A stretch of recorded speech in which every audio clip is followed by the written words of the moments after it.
Bueno, viendo las imágenes uno cree que es un gran pintor, por otro lado leo en el libro que también es un fabricante de mezcal. ¿Cómo se complementan estas dos cosas? Bueno, uno siempre se lleva al otro, ¿eh? Hay mucha Ajá. gente que están involucrados en los artes.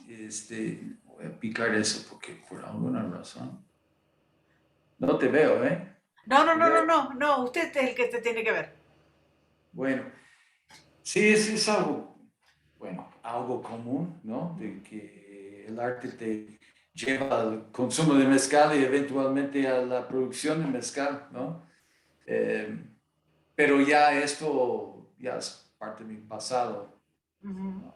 Yo Ahora cuando, yo cuando vi el título dije, uy, qué parecido a Pierde Almas el mezcal, y después leo el libro y es usted el fabricante del mezcal. Ahora, por supuesto que me encanta que sea uno de los primeros fabricantes de mezcal. Ahora todo el mundo fabrica mezcal y todo el bueno, sí, mundo vende, ¿no? sí, así Pero, es. Por lo mismo yo dejé de fabricar mezcal, ¿eh? ajá, Ya desde 2019 mm, salí del mundo de mezcal, bueno, en el sentido de producción y comercio y todo eso. En el sentido de consumo, claro que es parte de la vida. Y ajá. ahora estamos produciendo whisky basado en el maíz nativo de aquí de Ah, Oaxaca. Y mira, tengo este, esa es la botella. mire usted, Se Maíz llama Nation. Maíz Nation. Ah, Y ha sido un viaje muy, muy bonito, porque claro. cuando todavía estaba con Pie de Amas, y eso estamos hablando de, pues, que será 2007, Sí, más 2008, o sí, sí, exacto, más o menos. cuando el maestro Francisco Toledo estaba realmente haciendo muchas actividades para levantar la conciencia del público y también de la comunidad de artistas con respecto a los peligros y los retos que está enfrentando el campesino eh, pequeño en las comunidades alrededor de Oaxaca, eh, pues la amenaza de una incursión de polen de maíces GMOs o híbridos y que, bueno, el campo estaba envejeciendo y todo eso. Y el campesino no pudo traer su maíz al mercado local para menos que en ese entonces como 11 o 13 pesos por kilo y que el mercado estaba inundado con maíces de Sinaloa y de Estados Unidos, de Brasil, con un promedio de 2.5 pesos por kilo. Oh, Entonces dije, oye, pero estamos dentro de un aventón de una piedra, ¿no? Casi pudiera pegar las cuevas de Guilana Kids, aquí en Oaxaca, que es uno de los puntos de origen del maíz en el mundo, donde los vestigios más antiguos del cultivo y almacenamiento del maíz fueron encontrados, y donde también hay un importantísimo intercambio de semillas, ¿sí? En esta, una vez al año, en esa zona. Entonces dije, wow, estamos en la cuna del maíz y nadie está haciendo un whisky de maíz. Entonces yo que estoy destilando y que me encanta todo eso, empiezo a destilar el maíz nativo y empiezo a hacerlo como más que nada el inicio fue un experimento, obviamente. Y la idea era crear un refugio, un punto en donde el campesino puede llegar y vender su maíz sin regatear. claro. ¿Sí? Y saber de que yo no te compro lo que usas, lo que es tu consumo para la familia, para tus animales, para la Sino lo reserva que de sobra. guías, para la selección del próximo año, nada de eso. quiero tus excedentes, Claro. ¿sí? Y te los compro, ¿no? Y al precio a un precio justo. Y entonces de ahí empezamos. Y después, cuando salí de Piedra de Almas, y mi esposa Gira y yo empezamos a crear una destilería experimental, ¿no? Para probar diferentes maíces, diferentes, inclusive otros granos. Y se llama el Taller Experimental de Destilación de Granos Antiguos. Y de ¿Y ahí salió. cómo fue el resultado, Jonathan? Pues va muy bien. Estamos cubriendo casi todo Oaxaca y importantes lugares en México DF, como Limantur, como Hanky Panky, lugares donde, ¿cómo se llama? The cutting edge de productos de destilados, también de conciencia en cuanto al comercio justo y la relación que tiene siempre la ciudad con el campo, ¿no? Ajá. Y también Lo voy, estamos exportando a Francia. claro. Bueno, lo voy a probar, vamos a buscarlo. ¿Usted vendió la marca de Pierde Almas o ya no existe más el mezcal? Ese No, mezcal. sigue existiendo. Ajá. Nosotros vendíamos la marca sigue y no sé cómo anda realmente, pero era para mí el momento perfecto en mi vida para salir de eso de mezcal que empezó a ser muy, muy Muy como masivo. sobrepoblado, Sí, sí, claro, sí. sí. Pero bueno, ahora voy a hablar precisamente de la pintura. Por supuesto que cuando vayamos a hablar del whisky lo voy a volver a llamar, pero eh, estos, estas figuras, estos cuadros, esta condición plástica que usted tiene, me hace ponerlo entre los grandes pintores del mundo, a pesar de que usted sea humilde o que yo no lo haya descubierto en su momento. Creo que es eso, ¿no? Pues algo así, sí. La cosa es que es un diálogo, ¿no? Con la historia. Y bueno, también es una búsqueda muy personal, la pintura también. Es un diálogo con los del pasado que desarrollan un idioma que vamos modificando y pasando a la siguiente generación. Esa es la idea. Pero junto con la crítica, que es un problema de que pues, prácticamente en Oaxaca no ha habido una crítica imparcial, no pagada, o sea, una crítica verdad, una cultura de crítica, ¿no? Claro. Un Sí, foro. lo que ha habido en Oaxaca es mucha difusión, pero es cierto, poca crítica. Por otro lado, yo lo que veo es que cada cuadro suyo dice absolutamente todo, digamos, ¿no? Si yo viera un solo cuadro suyo, yo podría definir exactamente lo que usted quiere decir. Tiene como gran influencia Francis Bacon y qué cosas aprendió de estar cerca de Toledo en su pintura.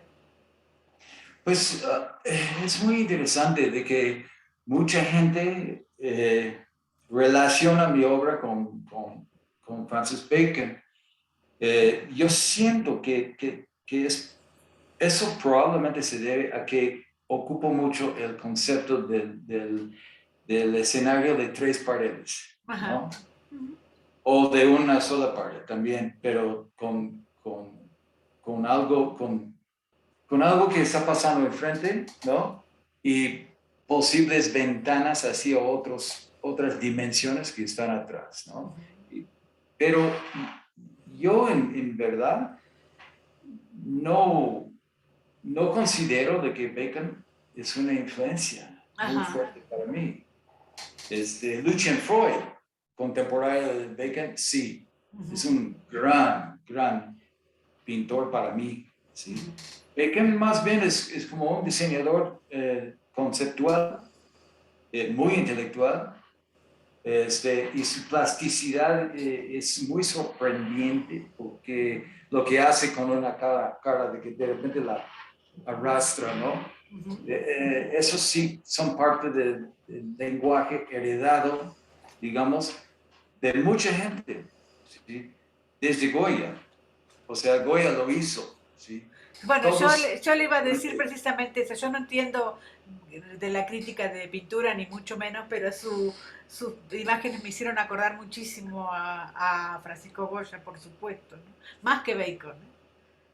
sí, yo veo un lineaje. Hay muchos lineajes, pudieras imaginar muchos Mm, diferentes vertientes, pero vamos a suponer de que en algún momento, mucha gente dice que el punto de nacimiento es Velázquez, que sí, el uso ¿sabes lo que él hizo? Es mezclar la clara de huevo en sus pinturas blancos. Entonces, volver un poquito hacia al templado después de prácticamente 150 años del uso de óleo sobre lona, ¿no? Entonces, esta textura que logra, o ¿cómo se llama? La flexibilidad de la sí. pintura, la manera en que la pintura lo puedes picar y se queda parado, ¿no? En la superficie. Pudieras imaginar rápidamente la posibilidad de hacer encajes con ese blanco mezclado con clara de huevo, ¿sí? Y esto, muchos historiadores tienden a decir de que Velasco, ¿no? Como se puso a sí mismo dentro de los cuadros y tal. Pero yo me fui con Goya, ¿sí? Goya es quien realmente, y John Hughes dijo de que Goya es la bisagra en que se gira el mundo clásico hacia el mundo romántico. En el mismo momento en que Beethoven está escribiendo sus últimas piezas, ¿no? Los dos, Goya está completamente sordo, Beethoven sordo, ¿sí? Y los dos exiliados en tiempos de mucha tumulta en Europa de Napoleón, y se muere más, no recuerdo las fechas exactas, pero como por ahí de 1825-27, ¿no? Y de Goya pudiéramos extrapolar probablemente muchas líneas, ¿no? Pero yo veo una muy clara que va de Goya a Manet, ¿no? Que, ¿cómo lo clasifican a Manet? Que es impresionista, que es preimpresionista. ¿Cómo lo ven? Porque en mi opinión es un realista par excellence, ¿no? Pero utilizando esa soltura de la pintura, ¿no? Y de ahí pudieras brincar unos años, otros 50 años, digamos, porque fue por doble generación, son 50 años, ¿no? Entre Goya y Manet. Y luego Manet a Beckman, ¿no? Y Beckman reflexiona directamente a Goya también, con todo lo que son sus, sus obras sobre las tragedias de la guerra y sobre el 3 de mayo, muchas cosas. Y entonces hay un lineaje muy bonito. Uno, por supuesto, da mucha reverencia a los maestros y a personas vivas que he conocido, ¿no? Que son tus influencias. Pero uno está tomando como la compilación de todo eso y reformándolo. Es como que tú agarras la pelota que te aventó el anterior y tú corres un rato con esa Claro. pelota antes de pasarla a otra persona, ¿sí? Y eso es lo que yo quería hacer con la exposición y lo que sabía que iba a exponer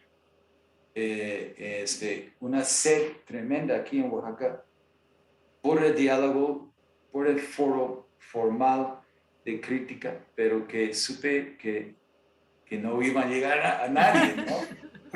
Sí, Ahora, sí, usted, no, sí. los cuadros suyos, me parece que usted trabaja más con la oscuridad que con la luz.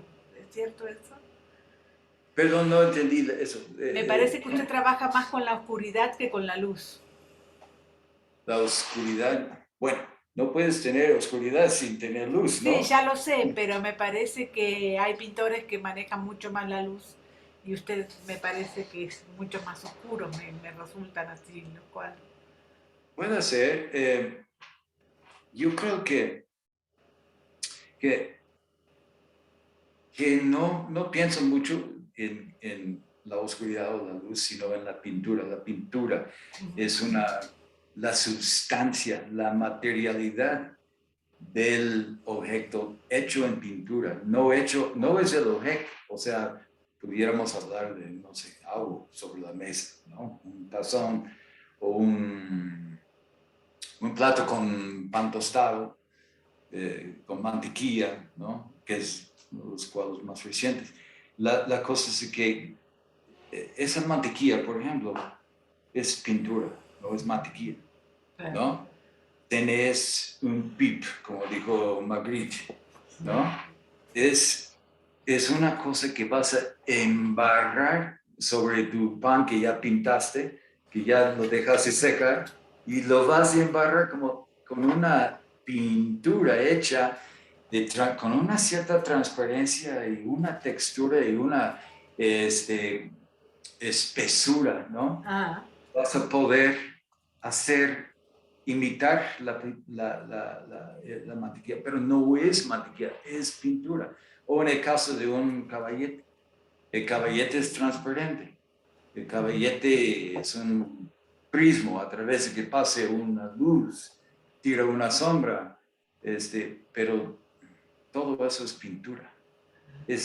No es un caballete, no es una sombra, es pintura. Y es exacto. pintura plasmada. Y la manera, la magia para mí o la poesía es cómo fue plasmada la pintura. ¿Sí? Porque si dicen de que los impresionistas pintaron el exterior del objeto, ¿sí? Y con la luz y cómo reaccionaba en la luz, dirían de que los expresionistas pintaban ese mismo, digamos, florero, pero desde dentro, ¿sí? Y digamos de que hay un post-expresionismo que yo veo en los últimos, no sé, 50 años o más, que se preocupa por la pintura, el alma de la pintura, no el alma del florero, sino el alma de la pintura. ¿Sí? No sé si... Sí, sí, sí, se entiende perfectamente y por otro lado es un alegato acerca de la pintura que ha resultado en los últimos años como que la pintura había muerto, decían los artistas contemporáneos, ¿verdad? ¿Cuántas veces se ha muerto en mi vida, no? Pero siempre renace, ¿verdad?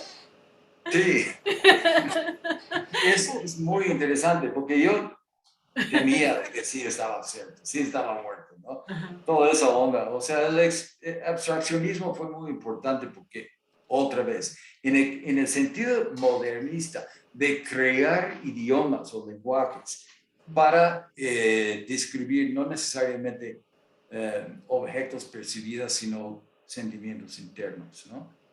Pero ya llegó a un punto de ser solamente decorativo, ¿no? Toda la idea de no enmarcar los cuadros, ¿no? Yo, si te das cuenta, mi cuadro aquí Sí, es una maravilla ese cuadro. está enmarcado. Sí, No es un marco súper caro ni nada de eso. sí, Ni sé si el oro es, no creo que es de verdad, pero está definiendo un límite arquitectónico. Es sí. decir, esto es la ventana, sí es una ventana.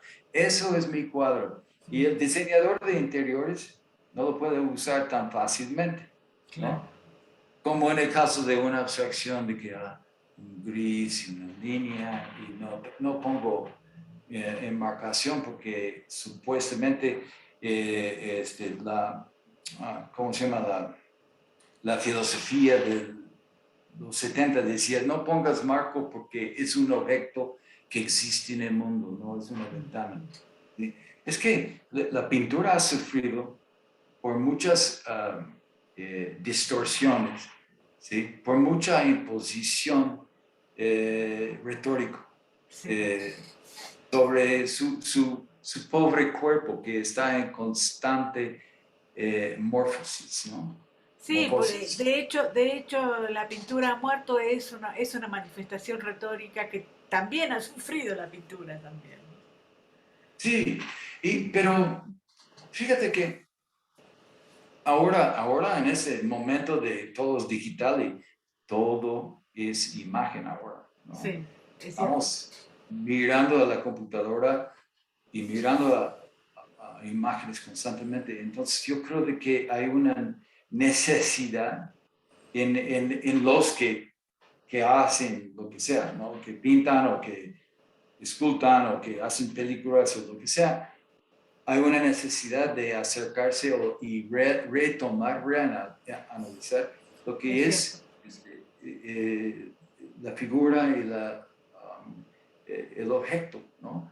Y por eso de repente estamos viendo mucha pintura muy interesante Sí, sí. que es realista o derivado de una situación o una circunstancia que pudieras llamar real o construida, pero no es abstracto, ¿no? Sí, sobre todo también teniendo en cuenta cómo está México, digamos, hay que Sí, responder precisamente a esa realidad mexicana. Han muerto precisamente Francisco Toledo y Arturo Rivera, dos pintores muy importantes de México.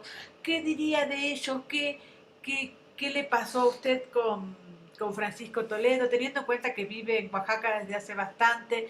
¿Qué le da a Oaxaca? Bueno, muchas preguntas, pero bueno, para que usted no, hable. Francisco Toledo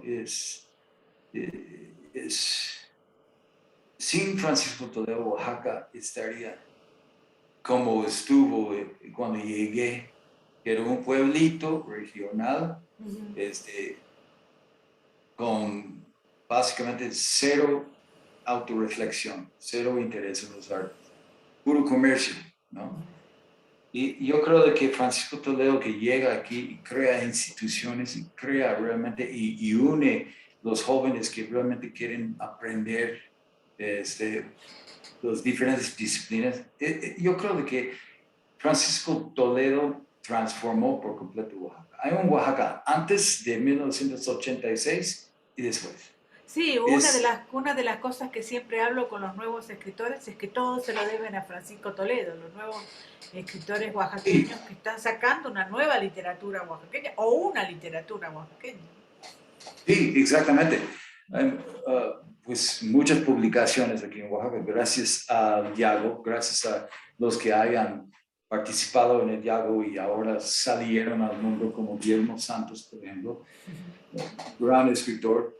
Y gran Yo creo pensador, que, ¿cómo, perdón? y gran pensador, Guillermo Ujú. Santos, Sí, sí, que piensa antes que sí. escribir.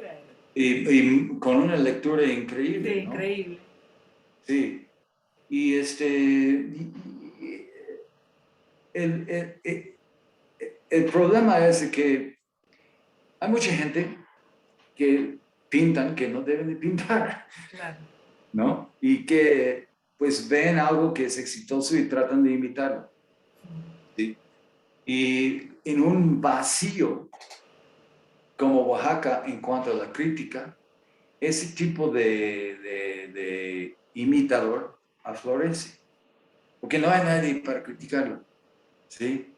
Y mientras, si las galerías, el comercio de vender el arte está fijando su mirada hacia la opinión exterior a Oaxaca, que empieza con la Ciudad de México, pero luego va hacia Europa, y que todo el mundo quiere preservar una imagen de Oaxaca que es fiesta y bonito y mágico y todo eso, y está vendiendo, pero vendiendo, ¿sí? Claro, Y que no hay una, que... sí, es cierto lo que dice, una cosa, por supuesto, de que Oaxaca no es real como lo pintan, pero también es cierto que está diciendo que hay muchos pintores en Oaxaca, Jonathan.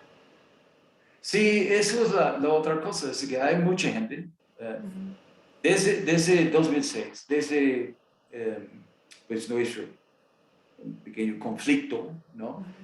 Eh, empezó a florecer eh, la pintura, pero principalmente la impresión, con imágenes figurativas fuertes, ¿no? Chavos como César Chávez, que pinta las cosas fuertes como son, ¿no? Y ahora tú caminas en las calles de Oaxaca y, está tapizado con imágenes muy fuertes que están impresos sobre papel chino blanco y luego pegado a las paredes. Es una cosa sorprendente, nuevo. Ajá. Yo diría de que como que los centros de concentración de arte gráfica históricamente se han movido, ¿no? Tuvimos movimientos en Francia, tuvimos movimientos entre guerra en Alemania, tuvimos momentos muy fuertes en México en los años, pues desde los 30 hasta los 50, y ahora creo que el epicentro del arte gráfico, por lo menos en Latinoamérica, está aquí en Oaxaca, y eso es increíble, eso sí es muy admirable, ¿no? Ya no es atardecer en la maquiladora de las utopias, ¿no? Como dijo Belario. Ya es un lugar donde la gente está buscando, no solamente en sus interiores, ¿no? Sino buscando la manera de interactuar con su mundo, ¿sí? Poniendo el arte afuera, ¿no? Claro. Eso para mí es impresionante. Oaxaca, hay momentos, como mencioné, 86, cuando regresa a Oaxaca, 2006 hasta 2007, el conflicto, que son transformaciones, pero masivos, ¿no? En Oaxaca, en que se van moviendo las placas tectónicas de la historia y la cultura, ¿sí? Y entonces yo estoy muy contento de estar aquí, ser observador de todo eso. ¿Sobre Arturo Rivera tiene algo para decirme?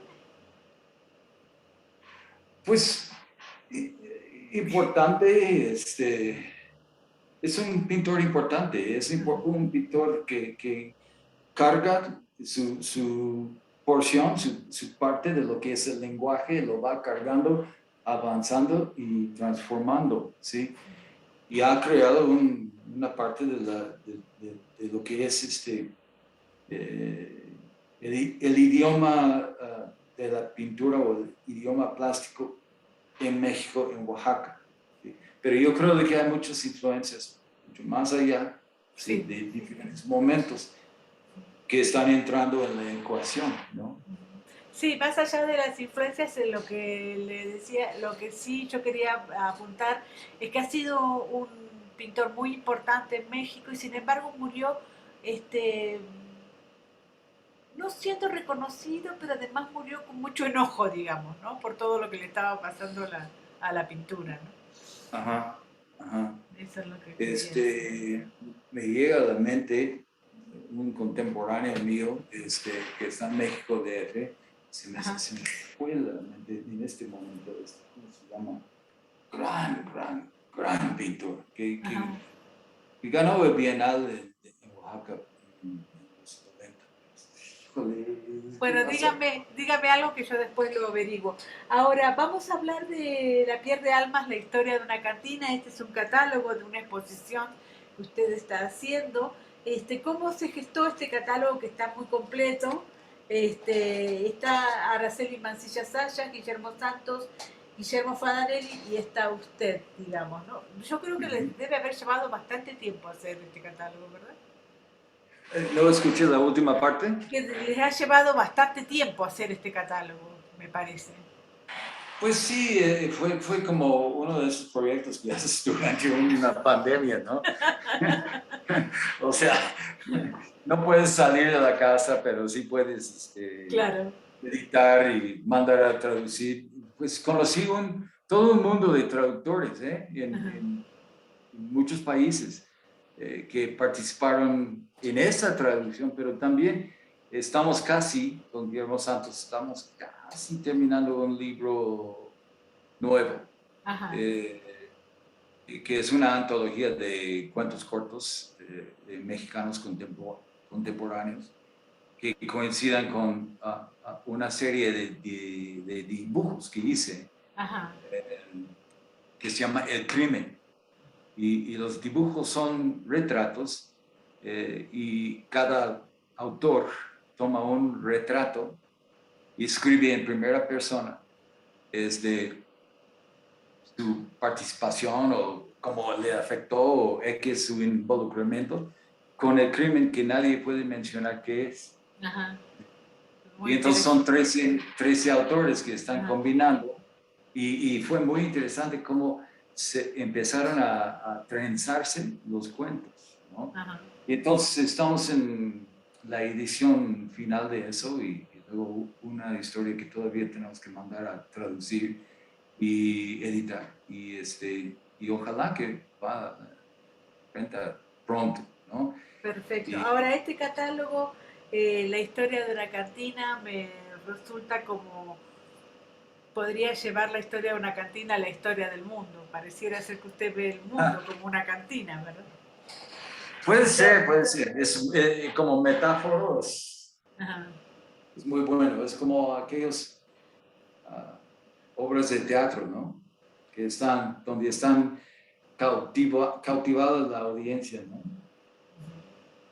Ahora, las cantinas, cada vez hay menos, digamos, ¿no? Me parece, por lo menos acá en la ciudad cada vez hay menos, ¿no? Sí. Este, ¿qué representa para usted la cantina? ¿Qué representa para usted la vida ahí? Bueno, ¿sabes qué?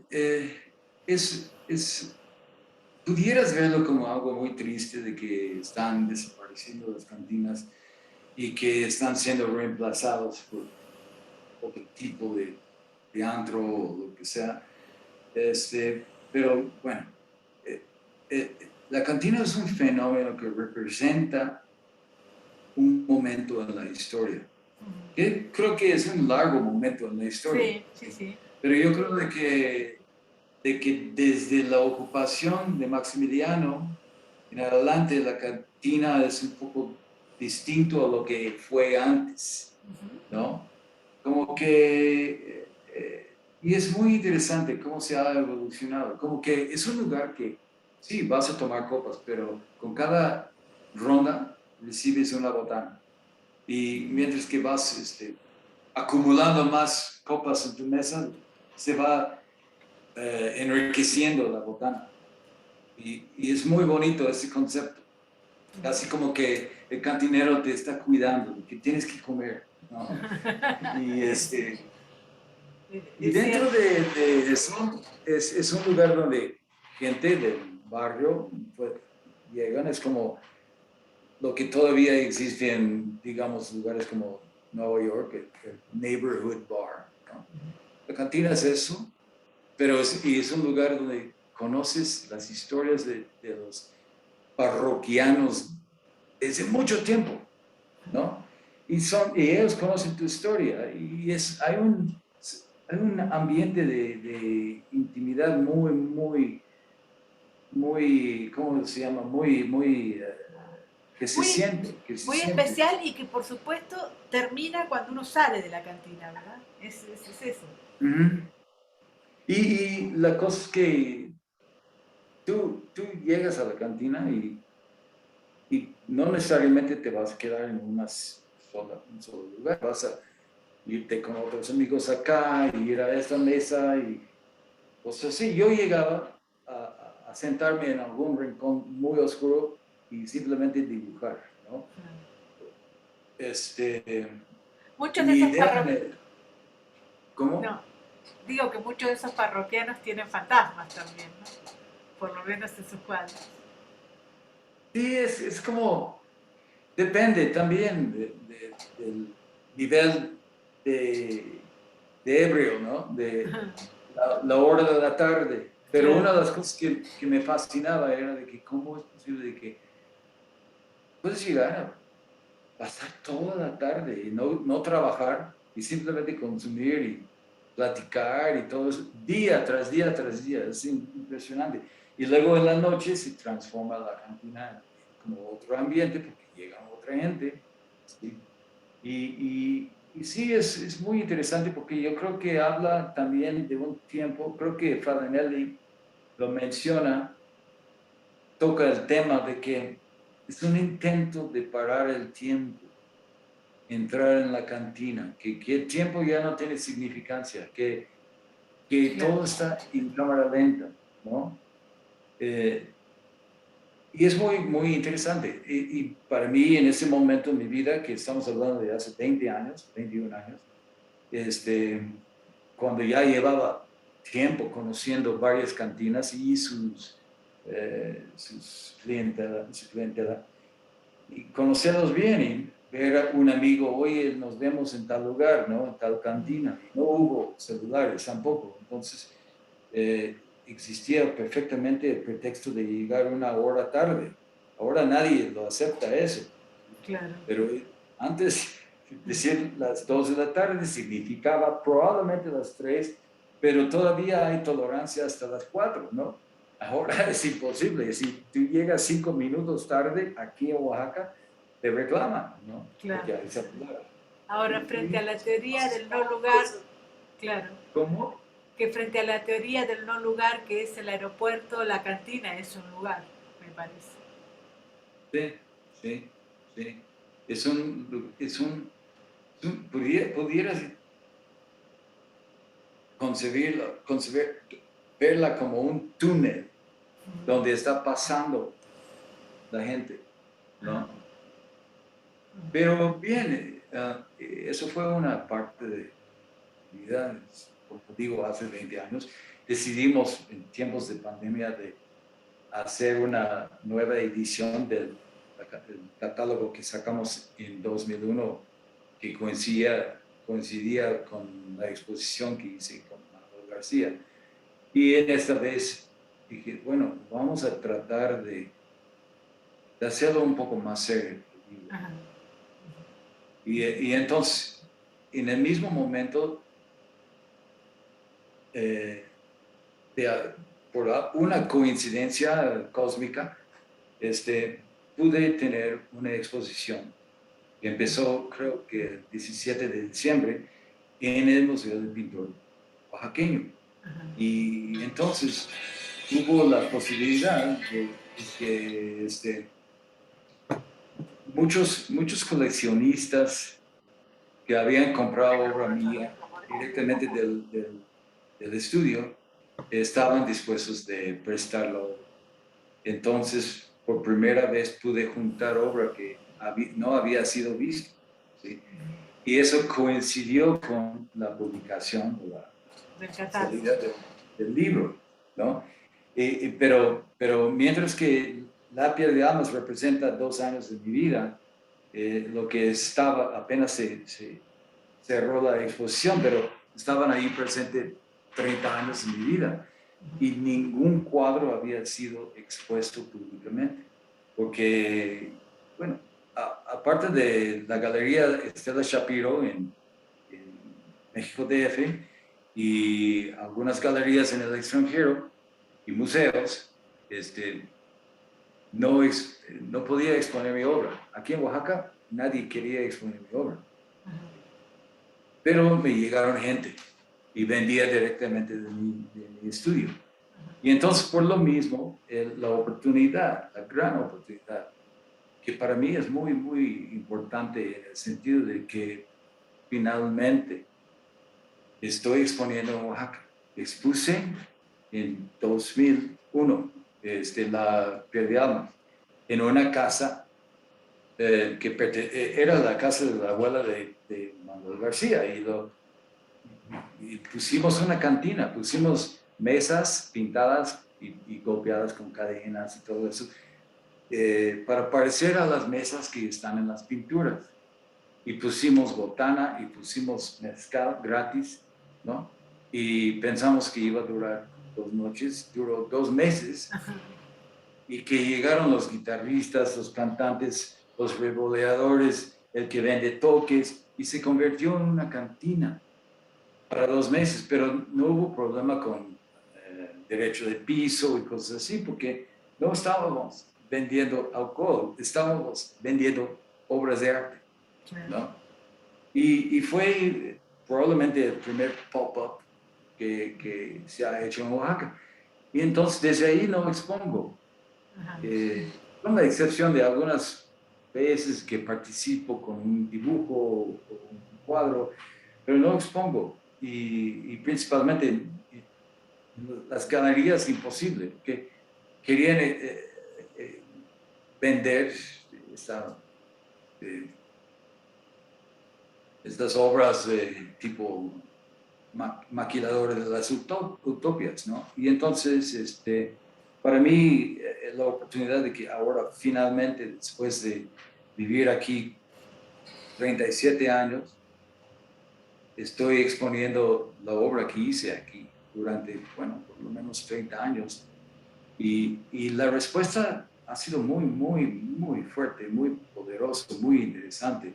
Y ahora eso me hizo reconsiderar todo ese concepto de que un crítico de arte que tiene que publicar, que esa visión de un mundo viejo, que ahora tienes Instagram y tienes cientos de personas que Que pasan por ver. el Exacto. museo en un día, ¿no? Y te están comentando directamente lo que perciben, lo que provoca la obra, todo eso. Hubo un muchacho un español que puso el cantante, que es en la portada del libro, lo puso como tatuaje en su pierna. Y dices, wow, wow, pues, yo no lo haría, ¿no? Bueno, Jonathan, la verdad que me pasaría toda la tarde escuchándolo, pero bueno, ya se termina la nota. Le agradezco muchísimo esta entrevista. Un abrazo enorme. Bueno, muchas gracias por eso, Mónica. Y espero de que te haya servido para algo. Bueno, Por supuesto. Un abrazo. igualmente, un abrazo. Gracias.